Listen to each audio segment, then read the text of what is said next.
Hey guys, Jay here, and welcome back to another video. Here are 5 mistakes that you still might be making in Throne and Liberty. Starting off with mistake number 1, not prepping heals or buffs before your team takes damage. This is one of the most common issues I see with healers in both PvP and during boss fights.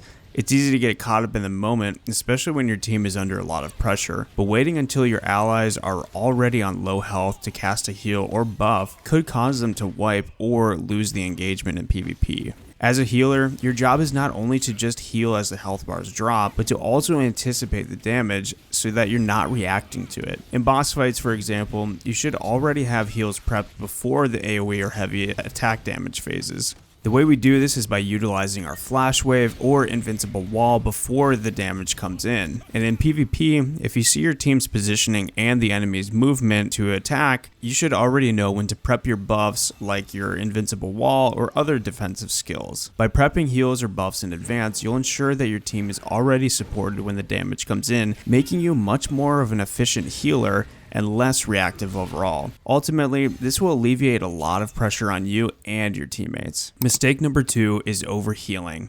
And this can really hurt your efficiency, especially in PvP. Overhealing happens when you cast too many spells on players who are already at full health or not recognizing that someone will get to full health after only 1 or 2 of your healing spells. You might think you're doing a good job by spamming your heals, but you're actually wasting mana and resources for no reason. Now don't get this confused with prepping your heals before damage. This mistake is more geared towards those who use all of their cooldowns unnecessarily. This could be a detriment in PvP because when you're constantly spamming your heals on someone who doesn't need them, you leave yourself vulnerable to being focused and unable to mitigate additional damage. Instead, focus on mana management and be a little bit more strategic with your heals. Only heal when necessary and save your big healing abilities for moments when they're actually needed. Remember, a good healer isn't just spamming their spells, they're using them in a wise way. Moving on to mistake number 3, using CC abilities or your sleep spells without purpose. We've all seen it. A healer with a crowd control or sleep spell using it randomly just because they have it up. However, CC spells are meant for strategic use, not just to fill space in your ability rotation.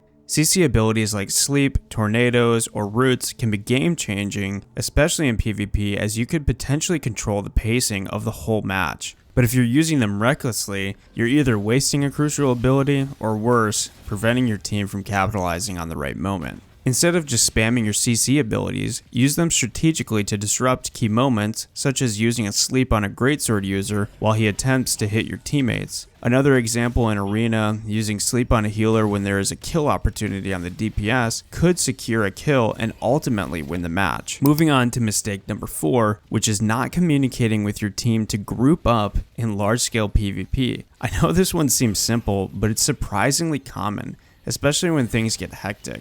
Often, our teammates will be running around, trying to get their kills, but not realizing that they're actually separating themselves from healers. Healers need their team to stay grouped to be effective. Again, if your team is spread out all over the map, you're going to have a really hard time healing them efficiently. Having your team grouped up allows you to focus your heals in one area and use your AoE spells more effectively. If your team is just spread too thin, you'll be wasting time and resources running around trying to heal each individual player, which also wastes your stamina. And in some cases, you won't be able to reach them all, which causes them to get killed. So don't be afraid to talk to your team. If you're in a GVG situation or even small scale PvP, make sure to remind the team to group up if they want to be healed. It makes a huge difference in both efficiency and survival. Lastly, we come to mistake number 5. And that's not using the correct healing combos to be more efficient. I know that this is more of a technical mistake, but it's one that if you become aware of, you'll become a way better healer. Many healers don't realize that using combo abilities or combination healing skills can massively increase their overall effectiveness. In Throne of Liberty, there are specific combo abilities that boost the potency of your healing.